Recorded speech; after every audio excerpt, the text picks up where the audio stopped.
podcast que será tu brújula para educar con perspectiva de género. Hola, bienvenidas y bienvenidos a un nuevo episodio de Voy Siendo. El día de hoy hablaremos acerca de las consecuencias de continuar con una crianza sin perspectiva de género, y para ello contamos con la presencia especial de Alejandra González Marín, quien es psicóloga y profesora de Ibero Puebla. Ha trabajado en el Centro de Derechos Humanos de la Montaña Tlachinolan. Sí, Tlachinolan. Ok. Con víctimas de violencia doméstica y violencia sociopolítica. Un gusto tenerte con nosotros, muchas Ale. Gracias. Muchas gracias por aceptar la invitación. No, pues muchas gracias por invitarme, por pensar en mí en este tema y a ver qué sale.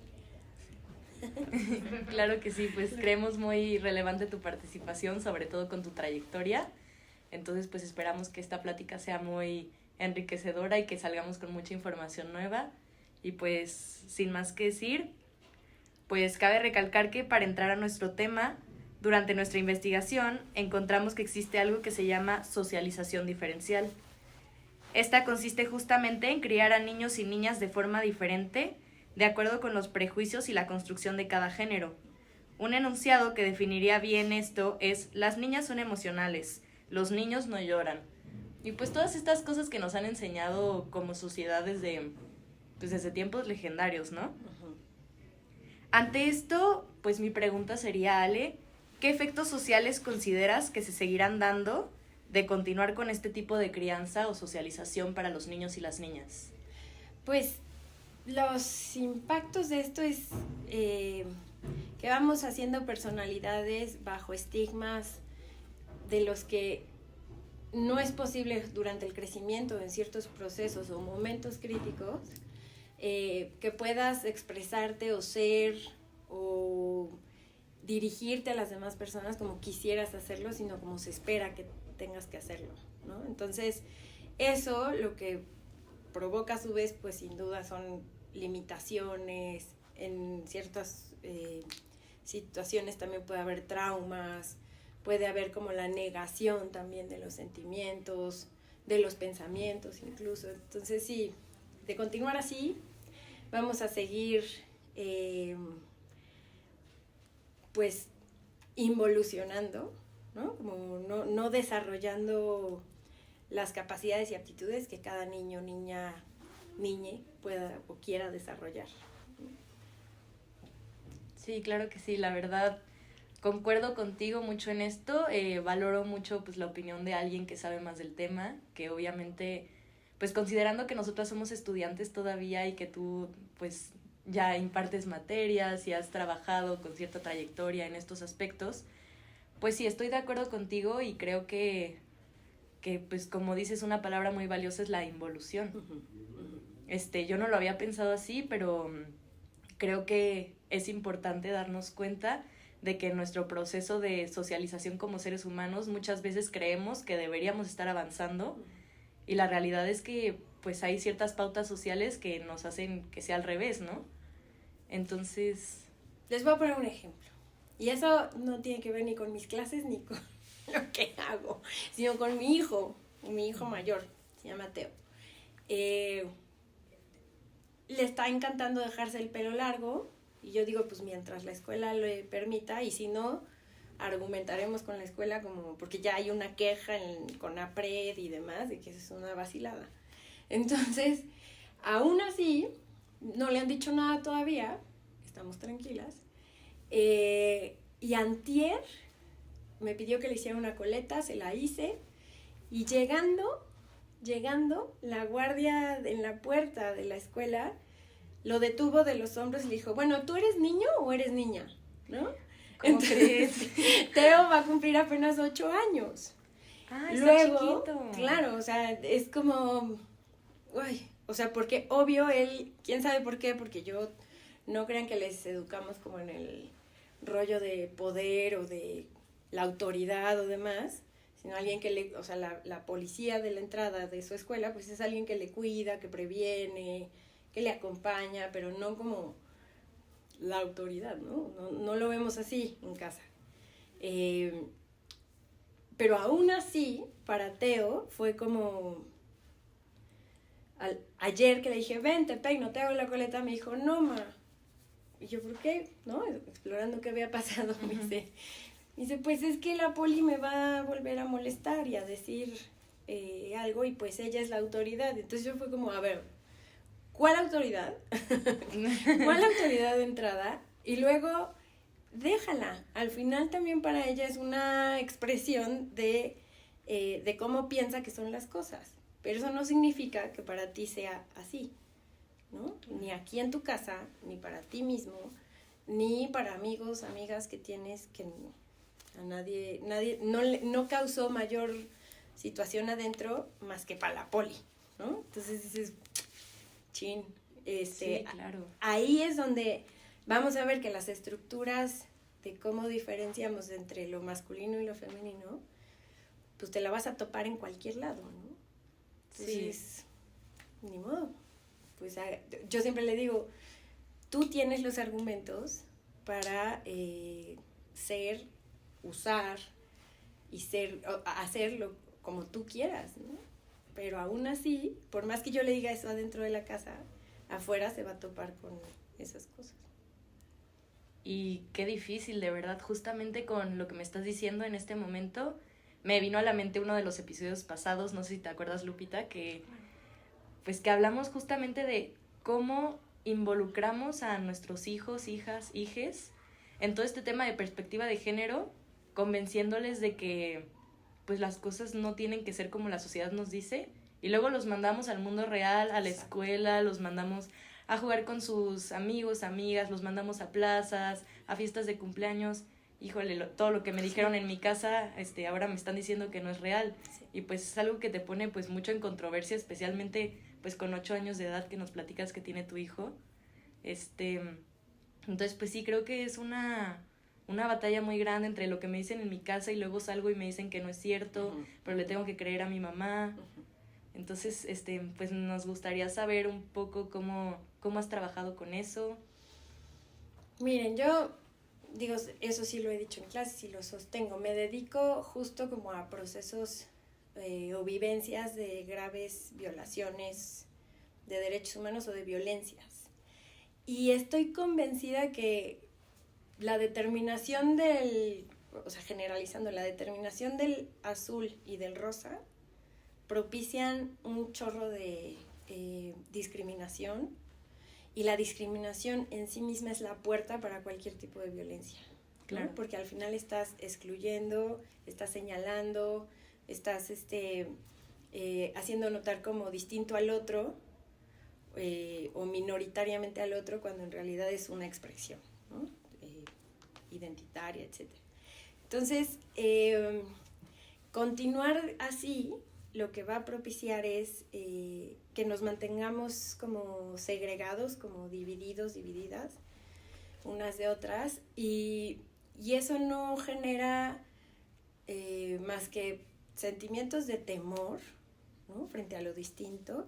Sí, claro. Y es muy humano que cuando algo te da temor, quieras controlarlo, ¿no? Quieras como someterlo, quieras cambiarlo, y ahí empieza el problema, ¿no? Es como una disputa por quién mantiene el poder o el control de cómo quiere ser, y del otro por imponer que sea otra cosa. Y entonces, ahí se asocia también como mucho de la ideación del amor, ¿no? ¿Qué entiendo por amor? ¿Qué entiendo por cómo debería de ser la otra persona conmigo? Y la línea de procesos de agresión o de violencia podrían de pronto estarse entremezclando, ¿no? Eso en situaciones como de cercanía afectiva, familiar o fraterna o relacional de pareja, ¿no? Pero en otro sentido, en escenarios de violencias, de muchas otras violencias sociales, estructurales, también juega un papel importante la discriminación. Y es el sometimiento y doblegar, digamos, la capacidad de la otra persona de ser y hacer como quiere ser, ¿no? Entonces, por eso es tan delicado. Sí, por supuesto. Y más con las infancias, que justo es la temática pues principal por la cual decidimos crear este podcast. Pues las infancias siempre nos dicen que absorben la información y pues conocen todo lo que está a su alrededor y lo adoptan porque es el medio que empiezan a reconocer como suyo. Entonces sí se me hace una problemática bien fuerte, pues qué le estás enseñando a las infancias y pues cómo les vas a enseñar a manejarlo cuando les digan que pues que no todo el mundo piensa igual, ¿no? Claro, eso, o sea, fíjate, es que en relación a esas cosas relacionales que ocurren domésticamente, en el ámbito o en el sistema más cercano, es en las que me parece que están los cimientos más grandes de las personas. O sea, no es necesariamente la escuela, no es necesariamente el grupo de amigos, esencialmente y de inicio es la familia.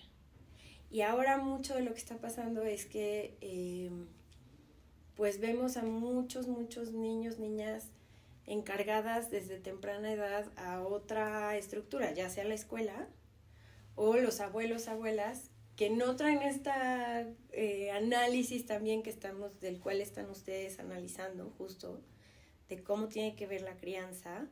Al contrario, pues ellos van a seguir reproduciendo patrones, ¿no? Teo me dice, es que cuando me vea mi abuela seguro me va a preguntar, y yo, pues seguro, pues respóndele, ¿no? O sea, pero si Teo estuviera todo el tiempo seguramente con mis padres, pues no necesariamente podría como abrir su expresión o sus dudas o sus ganas de ser o hacer, ¿no? Como tratamos su papá y yo de que sea. Entonces, involucra muchas cosas, ¿no? La crianza ya no la podemos pensar en que solo es una cosa de papá y mamá.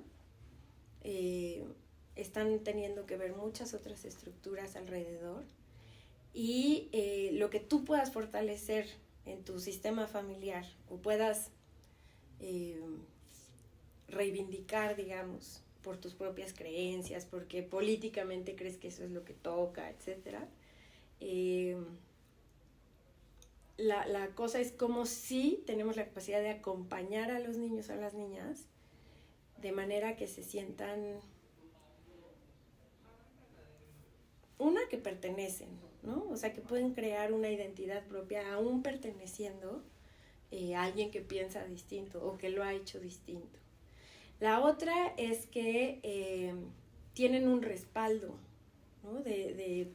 Pues frente a la poli, por ejemplo. O sea, sí. Como, esta es mi mamá y dice que no hay problema, ¿no? Ahí sí soy autoridad. No, esa sí es autoridad. No, para nada. Pero sí es como que sientan la pertenencia, el respaldo, que sientan que es un lugar seguro, ¿no? O sea, un lugar subjetivo, un lugar del que no necesariamente tiene que ser adentro de la casa física, sino dentro de la subjetividad, saber que tienen ese lugar al que pertenecen y lo pueden, o sea, pueden cambiar de estructura, pero saber que pertenecen a ese espacio, ¿no? Y les da seguridad, les da amor, les da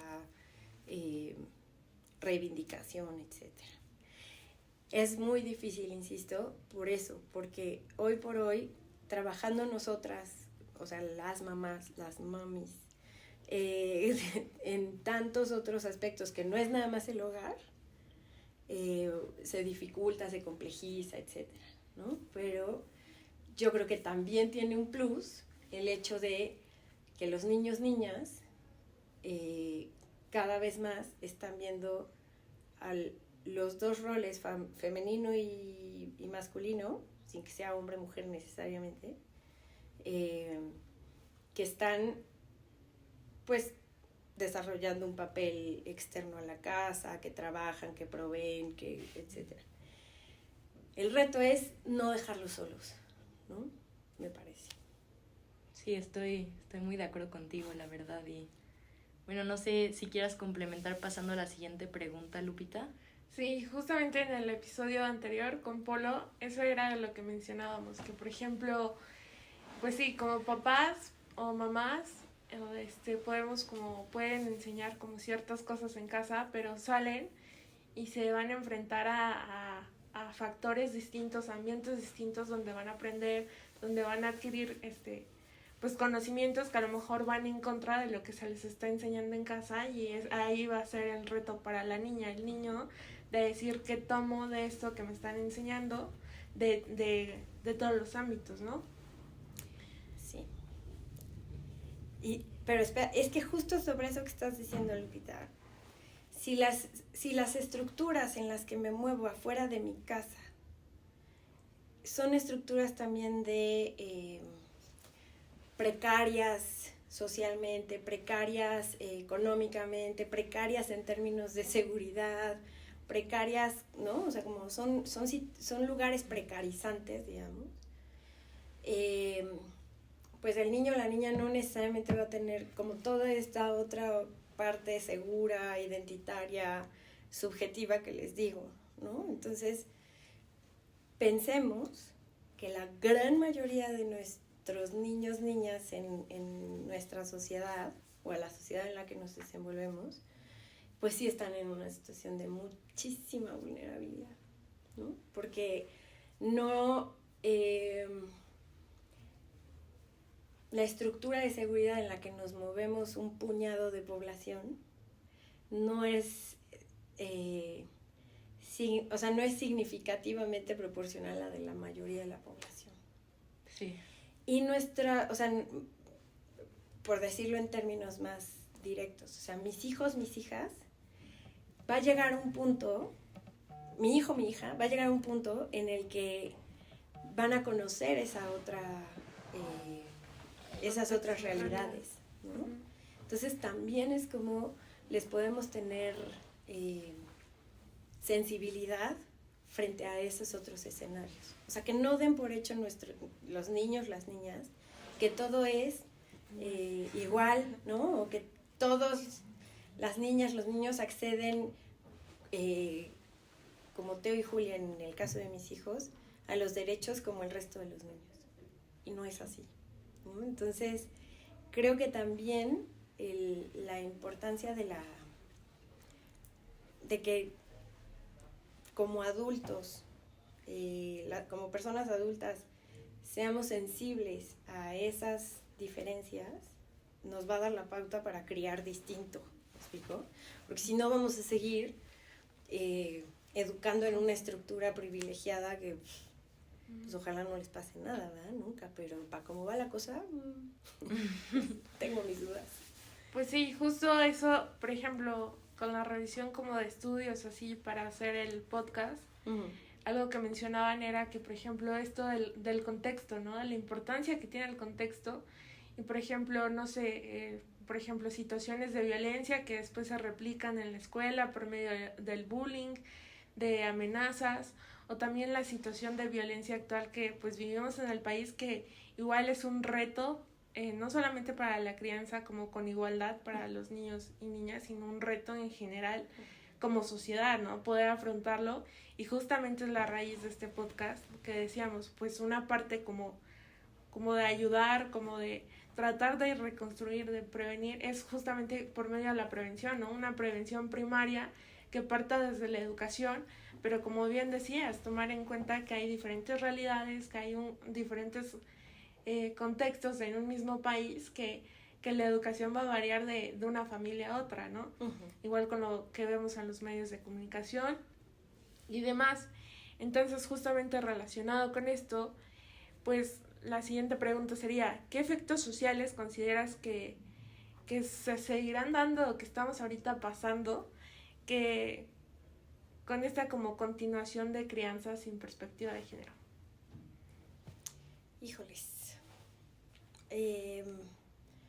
Me parece que es esto, la reproducción de patrones del deber ser, del ser mujer y del ser hombre, sin identificar que dentro de esas estructuras de construcción, digamos, estructura cultural, social,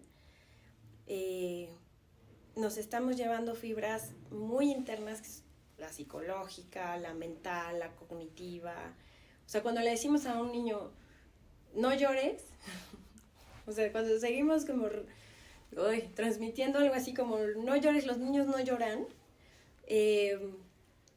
seguimos como vulnerándole a ese ser, a ese niño, la posibilidad de reaccionar como ser humano, ¿no? Como persona, como quien quiera llegar a desarrollarse. En ese sentido, lo que vulneras es no solo la capacidad de ese niño en este caso, a expresarse como quiera, sino relacionarse con frustración con las demás personas, ¿no? Entonces, yo creo que si sigue este sistema de crianza basado en ideas conservadoras sobre cómo tiene que ser un niño distinto de una niña, en estos valores que se han transmitido por centenas de años. Ay, qué horror. Es que pesa mucho tanto tiempo, Sí, pero claro. si lo seguimos reproduciendo así, vamos a continuar polarizando mucha de la situación social que hay, ¿no?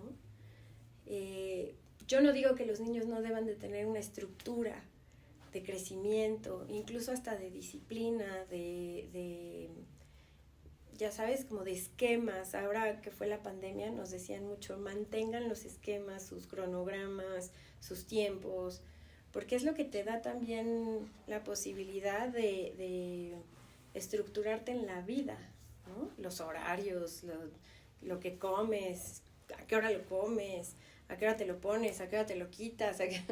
Todo eso nos permite también respetar las acciones y las necesidades de otros y de otras, ¿no? Los tiempos, por ejemplo, no sé, el hecho de que los niños, niñas, cualquiera, o sea, niño, niña, no importa, después de que terminaste de levantar junto con ellos la mesa, te vuelvan a tirar todo encima, en reguero, de lo que sea, sin que se hagan cargo de eso, por ejemplo, pues termina una diciendo, ay, sí, pobrecitos, ya jugaron mucho, ahora lo recojo yo. Pues no, o sea, no. Recojamos todas juntas, ¿me explico? Cuando eso no ocurre, entonces el niño se deslinda y sabe que alguien más se lo va a hacer.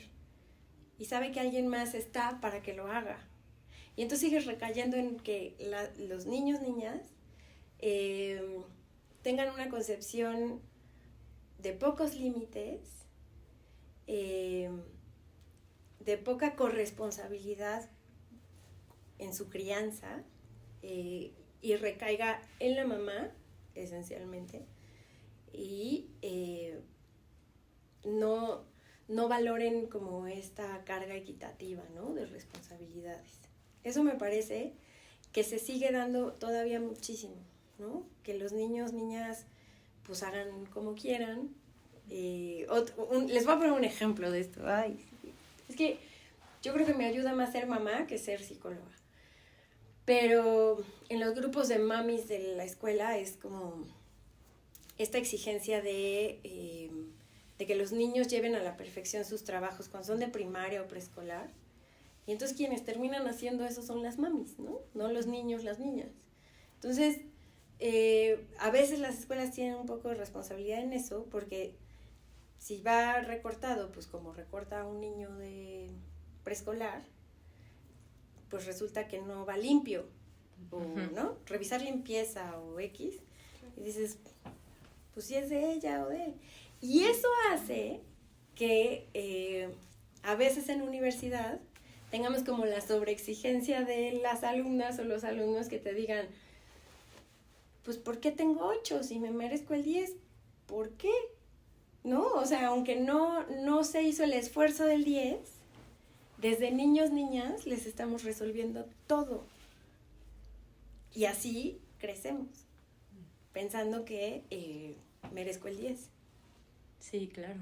¿No? Y se me hace bien fuerte que incluso ahorita en la universidad, bueno, nosotros tenemos 21 o 22 años, Y aún así, pues nosotras como todas las personas del mundo, pues tenemos en nuestra personalidad repercusiones de todo aquello que vivimos en nuestras infancias. Entonces, pues quien dice que la infancia no cuenta o que se olvida o que, bueno, ya va a pasar y en su adultez va a ser otra persona, está completamente equivocado, ¿no?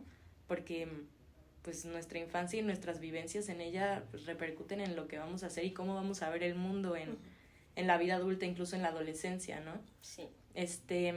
Ahorita me acordé mucho de que durante la carrera nos han explicado mucho que en el proceso de socialización, de individuación, de adquisición de la personalidad, pues importan mucho los roles que tengamos, ¿no? Pues los talentos que tengo, cómo soy, cómo me relaciono con las personas, pues cada persona tiene cierto rol, cierta característica que le identifica, ¿no?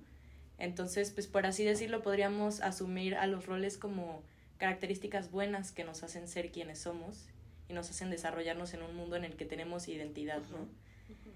Ahora mi pregunta sería, pues, ¿cómo caer o cómo no caer más bien de entre los roles son algo bueno y de entre estás encapsulado, encapsulada en este rol que no te permite crecer? Yo creo que los roles son súper importantes, porque justo, o sea, a ver, sin pensar en escenarios que nos puedan incluso disociar, ¿no? Que ya no ubiques quién eres quién, en dónde y con quién, ¿no? Los roles lo que te permiten es desarrollar esas aptitudes o habilidades en distintos escenarios, ¿no? Yo no soy la misma cuando soy mamá que cuando doy clases o cuando tomo clases, ¿no? O sea, no soy la misma. Vaya, esencialmente tengo una posición política, tengo una posición ante la vida, la edad no puede cambiar, la experiencia. Hay algo que te forma identitariamente que es tu tronco, digamos, y que se forma desde el nacimiento, la primera infancia y la segunda infancia y la adolescencia, etc. Pero los roles permiten explotar ciertas vetas, o sea, veo en mis hijos no son los mismos cuando están con su pandillita en el fraccionamiento de amigos, de amigas, a que cuando están conmigo. Entonces necesitan ese espacio de libertades, de cómo forman sus liderazgos, porque seguramente conmigo no desarrollan ese liderazgo que cuando lo hacen con sus amiguitos o amiguitas, ¿no? Entonces, tampoco son los mismos cuando están en el taekwondo. Mi hijo el mayor toma graffiti, por ejemplo. Entonces es como, pues, está feliz creando ahí algo que a lo mejor con sus amigos dirían, ¿qué onda con este y sus, ¿no? Sus, los sprays y demás, aunque les parecería divertido tal vez, pero no dentro de una estructura de aprendizaje. ¿Me explico? Por eso, los límites, esa disciplina en tiempos, o sea, prefiero darle el graffiti ahorita y que lo desarrolle artísticamente en la medida que pueda a sus 7 años, y si quieres seguir con eso está bien, a decir no lo hagas, ¿no? Pero esos roles, por supuesto que te posibilitan desfogar, usar, ser con las demás personas, cosas que no necesariamente puede ser con mamá o papá, con los abuelos, ¿no? Entonces, creo que son súper, súper importantes y te van dando herramientas para la adultez, ¿no? Porque son potencialidades que vas echando a andar durante el crecimiento. Sí, son fundamentales. Me da envidia a mi hijo con su graffiti. Sí. Está padre. ¿Quién pudiese? Sí, ¿no? Pero es eso, también creo que eso es algo de las claves para la crianza. O sea, como abrirles escenarios donde creemos que pueden desarrollar o expandir sus vetas de todo tipo, ¿no? Artísticas, físicas, emocionales, las que traen pues en paquete, o sea, ¿Cómo no nada más potencializamos lo intelectual, lo cognitivo o lo físico? Hay papás que yo veo así empeñadísimos en lo físico, ¿no? En que sean, ves niños expertos en fútbol a los 4 años, dices, espérate, o sea, ¿qué tanto es el niño o es el papá? ¿No? Entonces, ¿cómo tenemos esa sensibilidad para decir, abramos el abanico? Yo no sé no me imagino siquiera ahorita qué podrán ser mis hijos cuando sean grandes o desarrollar. No tengo una idea. Lo único que quiero es que sean buenas personas. Lo único que espero. La única exigencia que tienen. Así es, chicas. Y pues si hay una crianza adecuada, ni siquiera va a ser exigencia eso. Va a ser modo de vida. Pues sí, no. Porque también la otra, que creo que a mí no me educaron así. Yo fui de esta generación de mujeres educada en frases como date a desear, ¿no? Deja que te busque, no lo busques. Ay, aquí todavía también. No lo dudo, pues, supongo. Pero es que en el date a desear, por ejemplo, hay unas cosas súper bizarras, que es decir no cuando quieres decir sí. Y en términos de acoso o de abusos, esa ambivalencia de nosotras también ha sido un pesar, porque es como, no quiero, sí quiero, pero sí me gusta, pero no. Entonces, ha sido bien difícil diferenciar cómo nos apropiamos de nuestros cuerpos, de nuestros sís, nos, lo que sea, por los mensajes ambivalentes con los que nos criaron. ¿Sí me explicó? Y cuando en realidad lo ideal en la crianza es hacer notar que el no es no, el sí es sí, y no tener como pues dobles interpretaciones frente a cosas que necesitan ser muy claras, ¿no? Muy respetuosas, muy gustosas también, muy de satisfacción, con menos culpas, ¿no? Entonces sí, yo creo que la clave en cómo criamos en las niñeces es súper importante a lo que estamos pues queriendo formar en las generaciones que vienen, ¿no? Bueno, las que van atrás de ustedes. Ya no son niñas ustedes. Pues justo eso es, ¿no? Por ejemplo, algo que comentábamos es que, por ejemplo, la paternidad en ocasiones se idealiza, ¿no? O sea, como que las personas idealizan que van a ser de una forma como papás o mamás y esperan de eso, ¿no? Y atribuyen a sus hijos cosas de ellos cuando simplemente es una persona nueva que viene al mundo que va a tener su propia personalidad, sí, que va a aprender cosas ya lo decíamos, de diferentes contextos, pero es una persona independiente a la mamá, al papá, ¿no? Y algo como para ir recapitulando esto, es como, no se trata de no tener una estructura en la crianza, porque sin falta de estructura, pues simplemente no funcionamos, ¿no?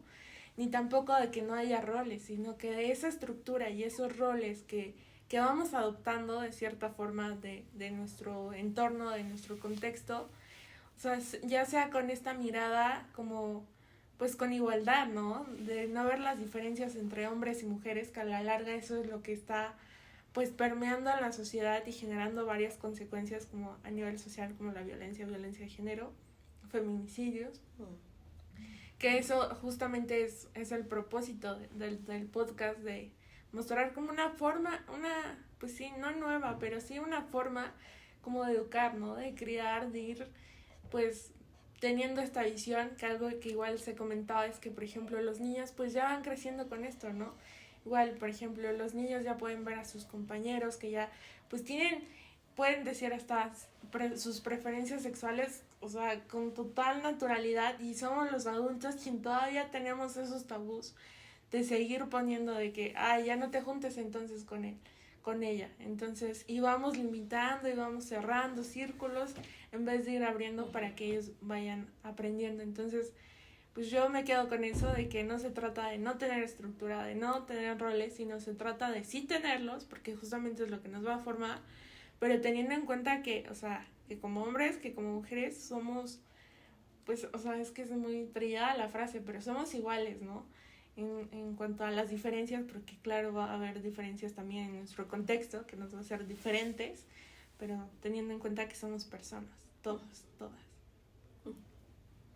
Ay, perdón, ¿ibas a decir algo? No, que me acordé, hay un libro que igual y varios de mis colegas más expertos en crianza a lo mejor no les guste o si les guste, a mí me gustó mucho, se llama Disciplina con Amor. Y sé que la palabra disciplina es como, por favor, es como del siglo antepasado. Hasta da miedito, ¿no? Ajá, o sea, como, el de disciplina, el de la escuela. Pero lo que, este libro lo que hace notar son como 3 momentos bien importantes en la crianza. El inicio, que es como la primera, o sea, el nacimiento de la primera infancia, que es los límites. O sea, la identificación de límites y que tiene que ver mucho la disciplina. Los horarios, los levantas tus platos, los lavas, tu ropa, o sea, o sea, sí es un poco como el O sea, después viene como la segunda etapa que es la guía. O sea, tú ya sabes lo que tienes que hacer. Yo solo estoy, ¿no? Como mirando que suceda, que no nos transgredamos, etcétera. Y ya de la pubertad para adelante es la compañía, o sea, acompañar a los chavas, porque ya lo que hiciste fue sentar bases. Entonces, sin duda es súper importante como no relajarnos en ese sentido, como el niño sabe lo que quiere. No es cierto. O sea, por supuesto que puede tener gustos y desarrollar habilidades y en algo sea mejor, peor, lo que sea. Pero el niño no sabe lo que quiere, para eso también estamos nosotros, ¿no? Nosotras, no en una visión adultocéntrica de imposición, tal cual, pero sí para mostrarle que si da un paso más hay una barranca, por ejemplo, ¿no? O sea, que si no se tapa cuando hace muchísimo frío y está bajo de defensas, pues se queda una semana sin ir a la escuela. Entonces, ahí creo que hay que también replantearnos, ¿no? Como acabas de decir, Lupita, como sí desde el enfoque de la igualdad, yo también pensaría sí de las libertades, pero haciendo notar las cosas que suceden y que hoy por hoy ustedes que están como en la etapa universitaria, pues están probando la libertad de ya ser, pues ya son adultas, casi adultas jóvenes, son jóvenes, ¿verdad? Y cómo tienen que ya cuidarse a sí mismas, ya no está esa mamá o papá que te ponía límites, ya se los ponen ustedes, digo yo. Pues sí, con todo lo bueno y todo lo que asusta que eso involucra, ¿no? Ay, sí. Pero pues bueno, con esta recomendación tan valiosa que nos haces, Disciplina con Amor, y pues estos puntos que acabas de recapitular, creo que es una buena forma de cerrar este episodio. Te queremos agradecer, Ale, por haber aceptado nuestra invitación, por haber venido a compartirnos un poco de tu tiempo, de tu experiencia, de tus conocimientos.